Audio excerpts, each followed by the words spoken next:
Ladies and gentlemen, welcome back to the True Life Podcast. I hope everybody's having a beautiful day. Hope the sun is shining. Hope the birds are singing. The wind is at your back. I got Duncan So with me today, the Burnout Interventionist, a beacon of hope in a world where burnout threatens to dim our inner fire. With a deep understanding of the human experience. Duncan helps individuals and teams navigate the challenges of burnout, guiding them toward healing and renewed vitality. In a society where burnout knows no boundaries, Duncan believes in the universal need for compassion and support as we confront the silent pandemic of burnout. Duncan's mission is clear: to empower individuals to reclaim their sense of purpose, resilience, and well-being. With a proven track record of guiding thousands toward recovery, Duncan is committed to fostering healthier, more sustainable workplaces where employees can thrive. Duncan, thank you for being here today, my friend. How are you? Oh, George, thank you for having me. And what an illustrative introduction. That's so I can listen to that to sleep, lull me to both inspiration, excitement, and right to bed. What a powerful intro. Thank you for having me. The pleasure's all mine. I'm excited to talk to you. I think that when I think about burnout, okay, I have so many thoughts on it, and there's so much going around. Maybe it's the demographics of the people that are living today, or maybe it's a spot in my life, or maybe it's just the changing workforce, the world we live in. But I wanted to give you an opportunity. Like, how do you define burnout, man? I thought we'd just jump into this bad boy head on. How do you define burnout, man? Well, maybe I'll give you three definitions. So one of Please. them will be mine, and one of them will be more the more stricter version of it. So Okay. the World Health Organization defines burnout, quote, to manage chronic stress in the workplace. And having gone through it, not just as an interventionalist, but going through it myself personally, um, it's probably not as updated as it should be. I mean, this was just before the pandemic when that came out, and we realized a few things that came from that one. One, it's not all workplace related. Having been in the lockdown for so many people, realizing that chronic stress can stem from many places, and that we went through this whole work-life blur that happened during that time, and opened up a lot of stuff for so many people. And so we realized that wasn't really true. And the second piece is an interesting one. And this is more both my belief and both my experience. When you define it as mismanaged chronic stress, there's two parts of it. So one where it's correct, it's chronic stress, meaning is it's different than acute stress or in the moment stress. Now the challenge with that definition is we don't really want to manage and or mismanage chronic stress, meaning is if it presupposes that chronic stress is something we should have in our life. The reality is far from the truth for that, because if chronic stress becomes our reality, in my definition, that is just the definition of suffering. Like, why would we want to intentionally suffer? And so I think the more accurate definition going through that would be managing acute stress, or managing stressors and eliminating the chronic. The chronic in the chronic stress is probably the better approach when it comes to definition to going into like a solutioning process. Now, the second definition is probably more useful for most of us, because burnout, unlike many other what I call mental health conditions that you might break out in the DSM, burnout is a metaphor. Like if it's not a 3-syllable word that has roots in Latin or something like that, it's actually a metaphor. And we all speak in metaphors. So in a way, we all will gravitate towards what burnout means for each individual person. And metaphorically speaking, that is like the burning out means the flame inside is being extinguished, and why there is such a powerful relationship to burnout as a path. We can go into the big picture consciousness stuff too, as well, the social stuff after this. And there is a relationship to why and how burnout is really important for us in 2024, or really since the 2000s, and how technology and how we work and all these different things play a big role in the expansion of ourselves as human beings. So there's a really powerful component there as well. My definition that I strictly use doing my clinical work is when you spend more energy than you can replenish, and the keyword is as a habit, meaning is from a neuro-linguistic programming, and we'll go into that as well, from an NLP lens, we all look at patterns or programming, things that run on the inside. And the challenge, just like financial management, is this is mental and emotional energy management.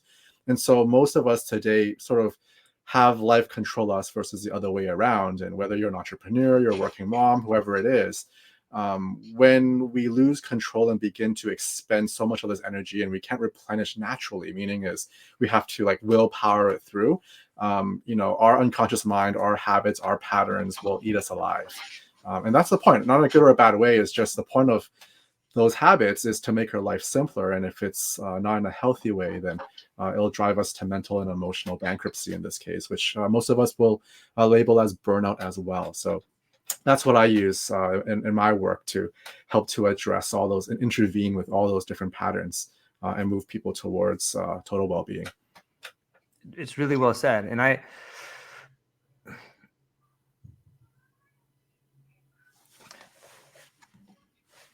it's interesting to me, it seems to me with those definitions, I think you could even simplify it more on some level. And maybe this happens with a lot of things, is that there's an individual burnout, and then there is a sort of group burnout.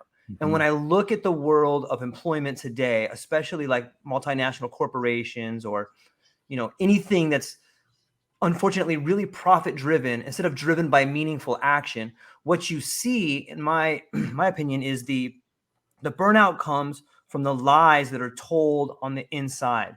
And the inside is like, hey, we want everybody to be fine. We want them to work, but really you want profit. And when those two things come together, you can have people on the bottom that feel like they're building something. But if you have people at the top that don't just see them as a number, like that snuffs out the flame of the candle. It just puts like a wet rag right at the top, and production just goes down to the ground. That causes burnout, not only for the people on the bottom, they're trying to build something and build this flame and burn together, right? The tiger burning bright. We want to see this thing burning. But if you have guys up top like, yeah, service doesn't really matter that much, or, just cut that corner because profit matters. That seems to me to be the group burnout and the group dynamics that we're seeing on a social scale right now, as we have these two forces coming together. And then on an individual level, the entrepreneur seems to be a different type of burnout. I would say that the burnout for the individual is more like the first stage of a rocket burning through its fuel and then igniting the second stage. I think it's necessary for the individual. What's your take on that, man? Yeah, so there's a connection to that. So, okay. I mean, back to good old philosophy or as above, so below type thing. And so you can imagine, let's go back to something not too far long ago, right? 20 years ago, we went through industrialization, we went through institutionalized things, top down, and that was what we call the grind, right? And even if in our institutions like religion and so forth, kind of the same thing, right? Lots of dogma, lots of these processes. And so came a consciousness shift collectively, and capitalism plays a big role in this as well, is we moved away from sort of that we nature of we need a policy in this world, that value system, and moved into more individualistic type of thinking. And so, in I would say the 2000s into the mid 2000s, we have this huge rise of like freedom, flexibility. I want to be in control of my own destiny. I don't want to wait like 30 years to get my gold watch in retirement. I can go out, do some work now, and get my gold watch today. Now, that was a healthy balance, because at that point, the shift of that was, how do we break the status quo? Because the status quo is stifling innovation and stifling our ability for growth. Now, the pendulum swings both ways. So there was, in the 2000s was really cool, especially in California, the VC world popped up, and all these things that were very different than, today's private equity and all those different approaches. And one really powerful mechanism came into existence, and that was the internet, right? So for those, I was sort of like before the internet and after the internet as well. And so when we became so hyper connected and it creates so much noise, it took the lessons that happened through, I want things now, instant gratification, meritocracy, agile approaches, flattened organizations, and all those different things. There was a sweet spot at one point. Don't get me wrong, when we didn't burn out, we can still use words like work-life balance. And then today, where technology is going a mile a minute, AI is going a mile a minute, and it's like humans can't really keep up. Right. Creates an interesting opportunity or a window for many of us, because there is a next step for this. There is an evolutionary process to this as well. Is what I found, and myself included, is this was a lesson of, yes, there is definitely an empowering feeling of being in control of your own life, but we lose the relationship between beingness, meaning is the people that go into burnout and come out of burnout The biggest thing, whether they're high achievers or on the path of achievement and are failing over and over and over again because of the noise we're experiencing today, is what's the point of achieving all these things? I feel empty on the inside, right? So that is kind of a nightmare. You can imagine, Yeah. you know, 30, 40 years ago, there was a little bit of time to figure out who you were and sort of evolve that way. You know, in sort of our modern time, we have so much distraction that shuts down that connection. And so when people go through burnout, I mean, there's obviously the symptomology of the anxiety, the fatigue, and all those different things. But one important piece that has come out of this and was very loud coming out of the pandemic with hashtag Great Resignation and this year's the Great Negotiation, whatever you want to use. Yeah. In China, they have this whole like let's rot policy. It's a global phenomena. Is we're realizing there must be something deeper. How can we live a life, or how can we contribute our time in a more meaningful and fulfilling way? And I'm not saying that people generations behind us never had this. Of course, it had this, but from a collective perspective, we're getting so much tension more than ever before, and so much connection more than before, that we're able to really begin to have those dialogues and conversations in a very meaningful way. And what I've done and what I continue to do from a systemic lens is not just support the individual. My philosophy is sort of, it's not a top-down approach, it's not a bottom-up approach, it's an inside-out approach. And so as we properly recover from burnout, not just like cope with it, we begin to learn so many things. And one of the lessons that I find very clear, specifically with burnout and productivity and achievements and goals, is we move away from this cycle of I want to have things, and to have things, I got to do things, and when I do things, I have things, and it goes into this sort of accelerated Joneses, like follow the Joneses type mentality.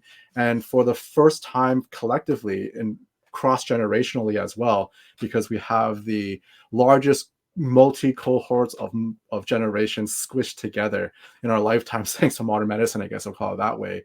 And we're moving towards human beingness, right? So in the 2000s, we call it authenticity, right? Today, in a lot of our institutions, we call it how do you bring your whole self to work, is probably one of the at least aspirationally speaking, is what we're talking about. Yeah. And where the conflicts lie is so many of us are bringing not our whole self to work. We don't know what that means. Is we bring all of our parts, and all of these parts are wounded and hurt and stressed out. And then that creates so much problems that we see today. But going through this, obviously, is then you move into sort of what interconnection is like, and how do you bring in meaning and purpose and fulfillment and values and relationships, and all those lessons that open up once we go through a challenge like burnout that we see today. That was really well said. I admire the way in which you're able to communicate that. It reminds me of I forgot who wrote this. There's a book, and I'll try to put it in the show notes, but it spoke about the human condition going from being and then slipping into having, and then from having slipping into the illusion of having, and then slipping into the idea that you can only have it, the appearance of it. You know what I mean? Like we've slipped from being human beings to having. Like you used to be this thing, now you have this thing. Now you have the illusion of having this thing. It's like, yeah, I have this house, or I live here in this beautiful place, and then okay, well now I have a house. Now I have a mortgage, but you'll never pay it off. Like you just slip back. And so when you talk about moving back into being, I think it speaks volumes of the way in which the relationship between burnout and altered states of consciousness flow. Like maybe you could speak to that a little bit. Yeah, so that's one of the key lessons that comes out of it, because the having, or I call it labor intensive side, right? And again, this was an institutionalized belief system in the early days, right? So you can imagine the rise of Henry Ford and the industrialization and scientific management. And even today, right? Today we talk so heavily on data informed decision making and all those different things. They're all great. I mean, not just my background as an NLP as a clinician in this space. I'm an engineer, right? I'm also an engineer. My background's in that space, so I have a very deep, strong appreciation for the use of applied sciences to so much of our work. Now, at the same time, while that can create a lot of tools that can help us to amplify, grow, and accelerate, we depolarized somewhere along the lines where we lost a connection to ourselves. And so we went full extreme onto the outside world, right? what the only thing that's real is what I can touch and feel, right? And Yeah. and by the way, like anything on the inside is an illusion. Suppress that, right? Like that's not Right. even real. Like it's completely fake. It's metaphysical, right? And what I found unique today is, coming out of burnout, we begin to reshift or renormalize into, or repolarize, or polarize properly, back into like, okay, the beingness nature or the consciousness nature of ourselves isn't an external world thing. Is, we express, we project, we interpret our world outside of us, and the real control is actually on the inside. And that's why, whether it's like the Joneses problem, or I need more to have more stuff, and then go into like a sort of a perpetual death grip, right? That gets Right. tighter and tighter and tighter. We learn this process of letting go. So a big one through burnout is learning how to let go. And we begin to embrace these concepts of like flow, which then leads into a whole school of peak performance as well. And we also move into a concept of less is more.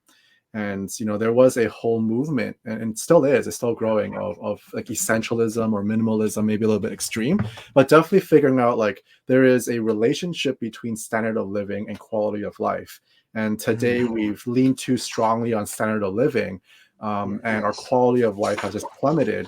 And the World Economic Forum, whether you agree with their philosophies or not, but at a very simple level, they sort of called out this year that we have these extremes of we can't even meet our basic needs, so many of us, because of economic challenges. And at the other far extreme is there's so many geopolitical problems and big systemic issues that we want to control that we can't, and it makes us so nervous. So 2024 sort of anxiety is around sort of those huge dichotomies and how to navigate those as we go through this the storm, right? It's interesting.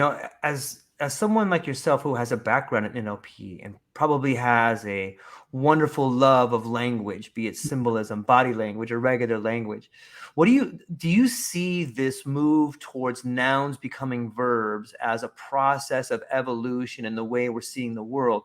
Like when you start looking at Duncan, is Duncan a person, place, or a thing, or is Duncan a process? I'm starting to see this evolution of people seeing nouns as verbs, as a process. I love it. I think that there's real magic in there. I'm curious to get your thoughts on that.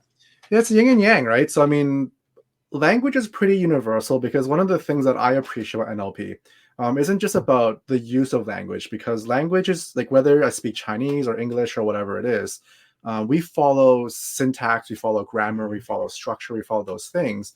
And in the ancient days, I mean, let's go back to ancient practice, the language was magic, right? If we talked about language is magic, right?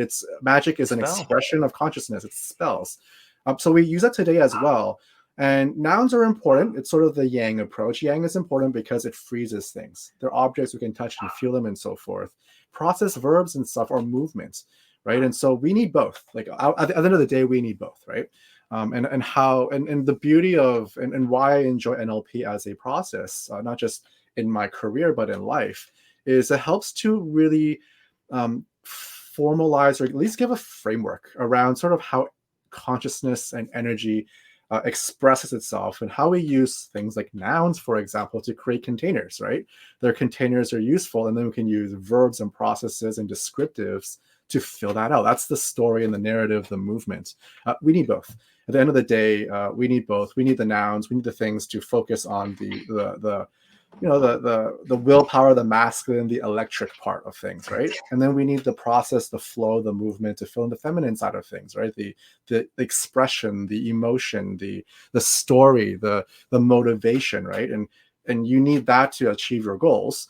And you need goals to exist. Otherwise, it'll just be a whirlpool that circles in on each other all the time, right? So it's a beautiful symbiosis, right? So once we understand that, and this is the perfect time, especially going out of burnout, is generally you begin to reconnect to all of these very natural human abilities that we have that may seem supernatural. They're not. They're actually been there, and by connecting to it and realizing from a practical sense, we can do so much more with so little, right? With so little, and live with a lot more grace and happiness and joy. Burnout can be a game changer for so many people, even though that process can be a nightmare for so many people, right? Yeah.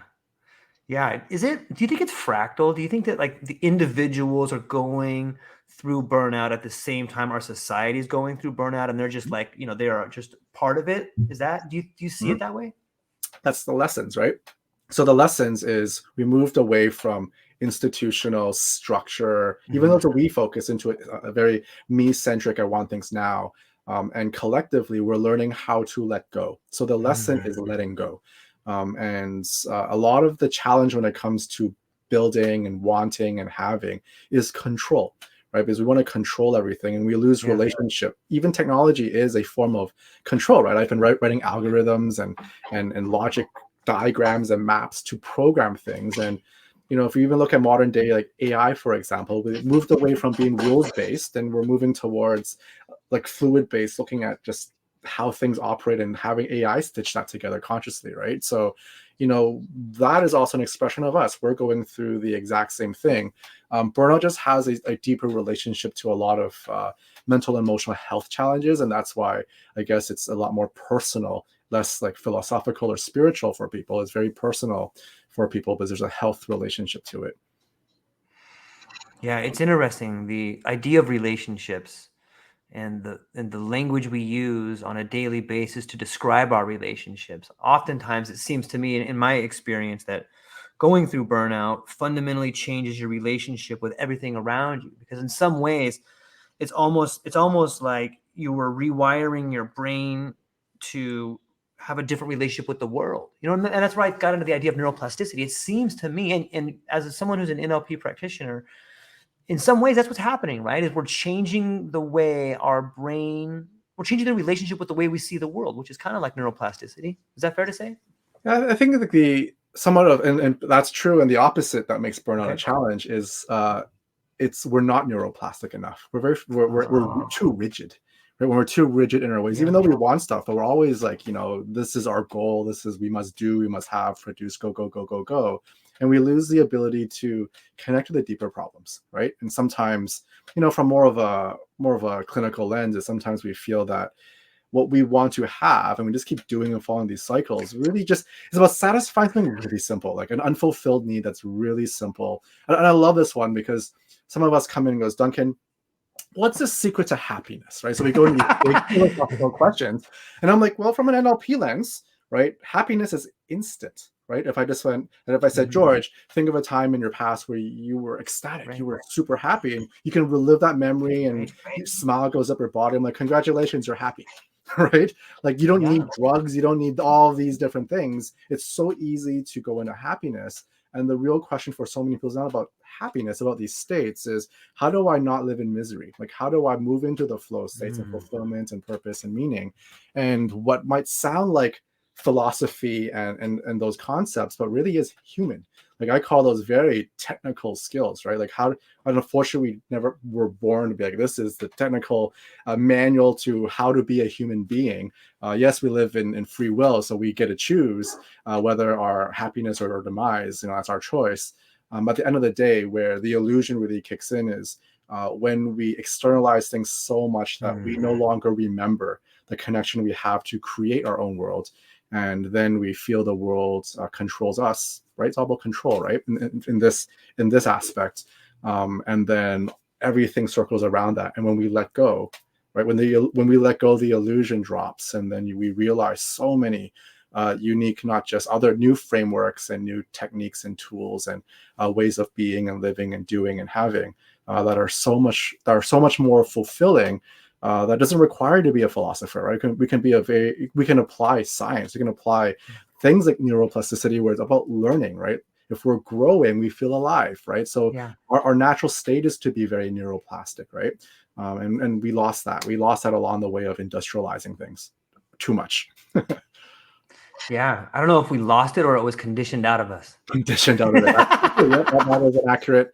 That is an accurate representation of it. Yeah, on some level, I'm excited because I see the world of the public school system of Pavlovian dogs being changed on some level. And it's coming from the ground up. And that's where all change comes from, right? Change comes from the bottom up. People up top can try to make change happen, but it's much better when it's organic. And we see this happening from the ground up. You had brought up this idea of control. And I'm curious, what do you think is the relationship between control and uncertainty? They're intimately tied. And so our fear of uncertainty is control. Like our process of managing uncertainty is control. I mean, certainty and uncertainty, by the way, they're yin and yang of each other. Meaning is you need uncertainty, or what sometimes we can call it like freshness, right? We need uniqueness, right? We need novelty in that way because it helps spice things up and it helps us grow. It helps us grow as well, right? And expand. But we need stability as well, or our nervous system just deregulates and then we go into fight or flight. That's not very useful as well. And so the right balance of control and the right balance of expansion is needed. And sort of why like, it's like your destiny is where it's very playful and malleable. But it's, your values and your belief systems, usually done right, helps you to set the guardrails, right? To help you really follow your path for those, especially coming out of burnout, usually what they're asking for, not just purpose and fulfillment, but they ask those real deep existential questions like, who am I? What is my purpose? And when you have a deeper understanding, having a relationship with yourself, you begin to realize, and in my generation, we had this whole YOLO period, right? You only live once.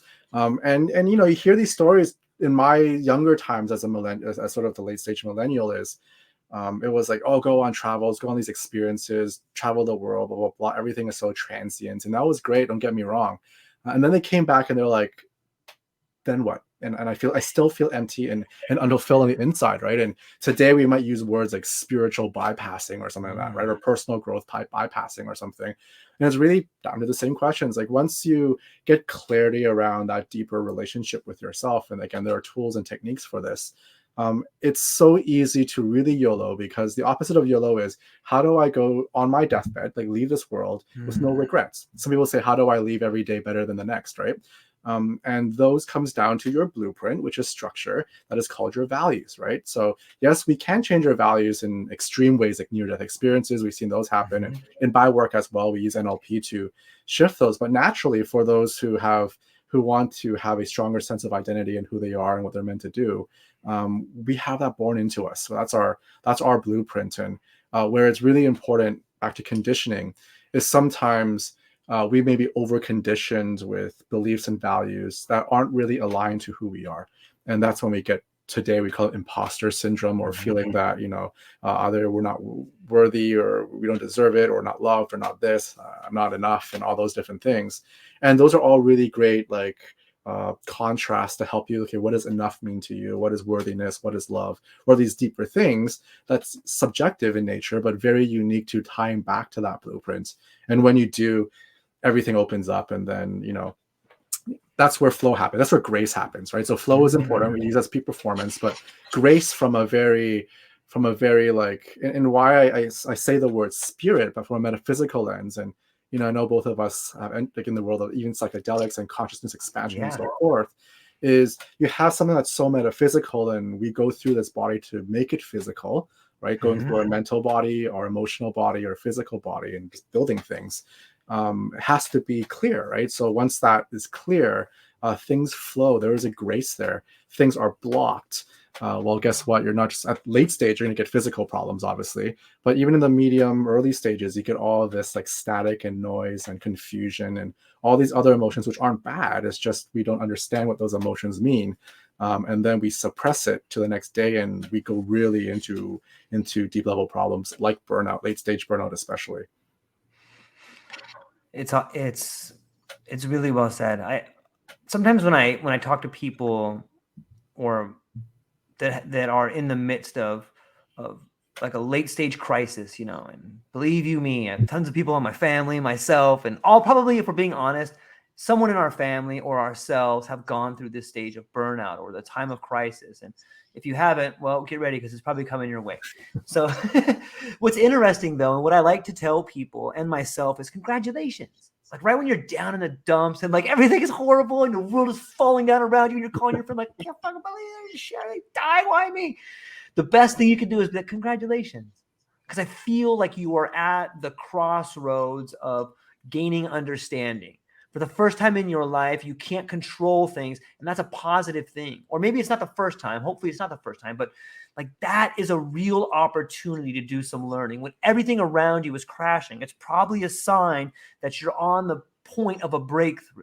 Is that good? Like, what do you think about that? Like, it's helped me in the past. I'm just curious to get your thoughts on that. That is by design, like in my experience anyways, right? So beliefs aside, that's my experience, right? Meaning is what I found is, so, crises, obviously we don't get too many of those, right? So whether it's a burnout crisis or a divorce or whatever those, we're seeing a lot more of those today.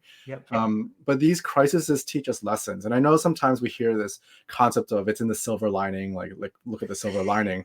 But I want to reframe that. I want to be like, it's not about looking at the silver lining. Let's expand the lining, right? Because that lining stores the lessons that you need to learn. And I feel so many of us today, unfortunately conditioned or not, is we aren't very wise, right? So we don't integrate. We have so much information, right? To the point where we have fake news, right?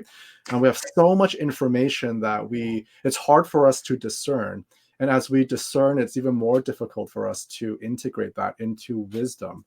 And so why understanding consciousness and going into a lot of these metaphysical concepts and principles really yield a lot of tools and a lot of techniques and frameworks that really help to, for many of us going through this, if you're an entrepreneur, if you're a change maker or a leader or achiever going through these type of crises, or even worse, at times what makes a burnout crisis a crisis isn't the deregulation, is I'm burning out, you're holding your business together, your venture together, your job together, and suddenly your partner leaves you, or your aging parents goes into an illness, or your child goes into illness, or you go into illness, or whatever it is, and there's just no capacity to navigate that.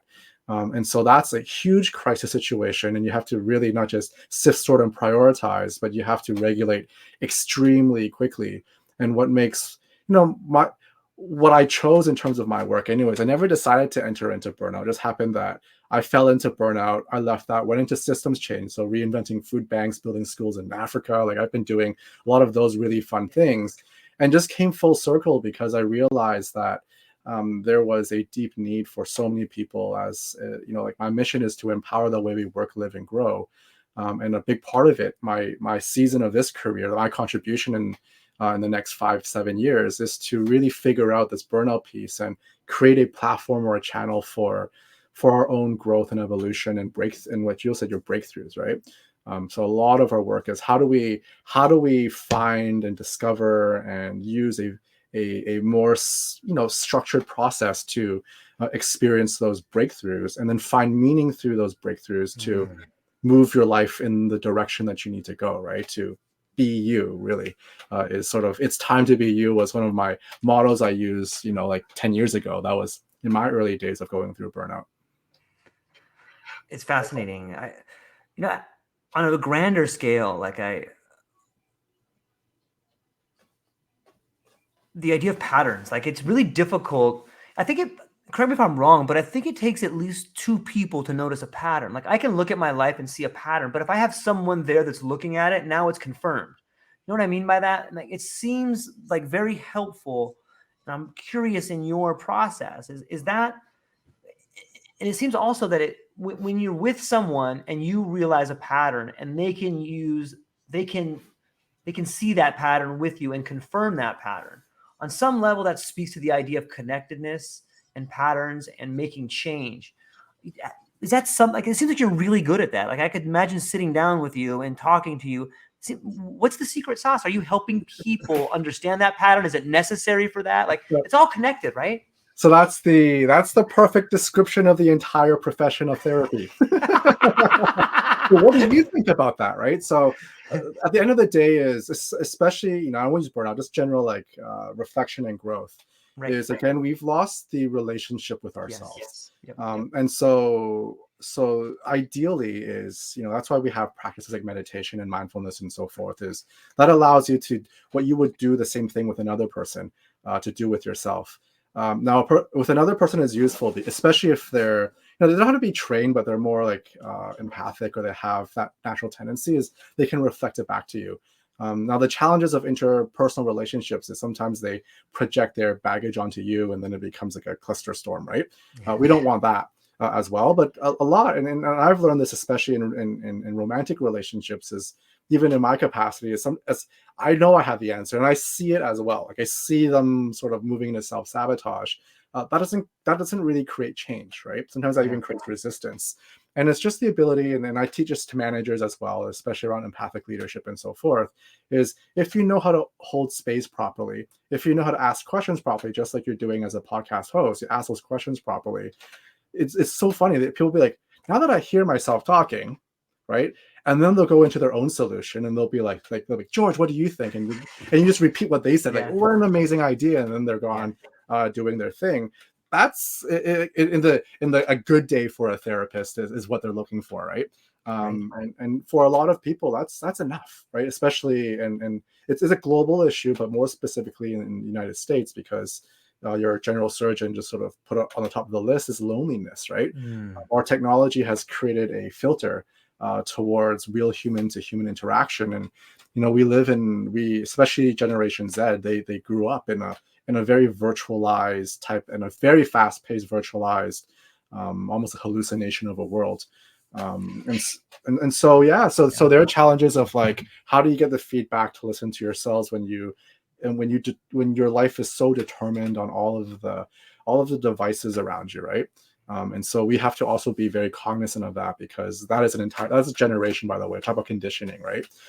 So they too are going through similar lessons, but in a very different way. Wow. It blows my mind to think of. I know we're kind of coming up on time here. I got a few more minutes, but I have one more question that I heard that I wanted to get your opinion on, and it is the difference between a symbol and a sign. And from what I have read, that a sign is something we see that points to an action, but a symbol is something that not only points to an action, but participates in it. Like the yin and yang you were talking about, it like participates in the actual change, and you can see it in there, versus like a stoplight. And so we'll connect it. So we'll break the linguistics of that. So okay. let's go into traditional symbolism. Okay. Symbols are very useful because symbols hold an energy or a definition or a resource of some kind, right? And so when we see a logo, for example, or we see what we attribute to, say, a Lincoln or something like that with Matthew McConaughey's sultry voice, right? Those symbols evoke. We want to evoke something, right? It can evoke beliefs. It can evoke emotions, and all of those things can lead to certain behaviors and directions of where we want to go in life, right? So very practical from that lens. Symbols used throughout time, just like how as simple as language is very important. Signs are intuitive, meaning is even from a cognition perspective, is, and Carl Jung called it like synchronicity, right? Or something called serendipity, or these different things, is when you have a clarity of what you want in life. And so this is sort of like, it falls into the law of attraction schools as well, or and that type of stuff. It's really all the same thing. Is if you have clarity, so that's where breakthrough happens, is when you have true clarity, your nervous system wires yourself to begin to sense, right? Whether it's through your five senses or through our heightened five senses in the more intuitive realms, right? Where those signs come in and leads you to do actions and behaviors towards that of what you want to create. And sometimes we can even use the words like, oh my God, the universe is conspiring and so forth, and call that law of attraction. But what it really is in its most simplest form is cognitively and neurologically, is you want to clear up all the stuff that we don't want. So if you're walking through life, like, for example, in relationships, is, so what do you want in a relationship? And you're like, I don't want a person that cheats on me. I don't want this. I don't want this. I don't want this. I don't want this. And then you're saying, okay, what do you want? And then you're staring into blank space, like, no one's ever asked me that before. So from that lens, I call it the gas and the brake problem, right? Is too many of us live our life, our foot on the brake, and we continue stepping on the brake, and then we use all these biohacking new level resources to put our foot on the gas, looking at the rear view mirror, and our vehicle, like this vehicle, is breaking down really hard. And so we want to get our foot off the brake. We want to look forward and then have the tools to and these tools being flow and emotions and states and all these different things. We want to put the gas on in a way that helps us move towards what we want to create in our lives. That's it. It's actually kind of really simple, but the process can get pretty in depth. But for so many people, it's just really like once you're looking forward and not the rearview mirror, and you're consciously putting your foot on the gas without your foot on the brake, well, guess what? The signs appear, right? And then those signs materialized into something that's more what your vision is what we call achievement, right? In a new way. And so the difference is moving forward is how do you achieve the things that give you a sense of growth and fulfillment and passion and love and joy and all those things that make beingness fun, right? Otherwise, you're just for the sake of doing things, putting your foot on different pedals and it's driving in circles and looking at the wrong things. And so we don't want to do that. That just can get pretty miserable pretty quickly. And isn't it interesting? When you have one foot on the brake and you mash the gas, you do a burnout. Yeah, burn out everything, the tires or brakes, everything, right? So, Duncan, you're so awesome. This is like the time we're running out of time, and this is way too fast. I felt like we just started talking, so you got to come back and we got to do something longer. Sure. I got to block off like a couple hours because I think we could just barely even scratch the surface. But I know you got some cool stuff coming up, and I wanted to give you a moment to tell people like what you got coming up, where people can find you, and what you're excited about. Yeah, so really exciting this year. We're launching our retreats in Mexico. So we'll be in Puerto Vallarta. We'll be in Cabos. Los Cabos doing this work. We're introducing psychedelics into our work as well. So we'll go into another discussion on that, but how 5-MeO, how expansion and consciousness really not just accelerates recovery, but really propels us towards purpose and meaning and falling onto our, moving away from just having a career, but into calling and contribution. And so that is something that is very strong this year and elevating and helping workplaces to move towards that direction for all of their employees, all of their people, as well as individuals, entrepreneurs as well. So, obviously burnout is my jam. So if you're exhibiting any of those, do feel free to connect with me on LinkedIn, and happy to have a conversation there. Game changer with NLP, psychedelics, and integration. Like we just didn't even touch on that. I'm so upset, but we'll do another one. Ladies and gentlemen, go check out Duncan. His links will be in the show notes down there. This individual, I think, is one of the most incredible people when it comes to the ideas and on the cutting edge of psychedelics and NLP and integration, and not only getting better, but finding ways to optimize yourself as well as healing past trauma. So go check him out. That's all we got for today. Hang on briefly afterwards, Duncan. Ladies and gentlemen, I hope you have a beautiful day. Aloha.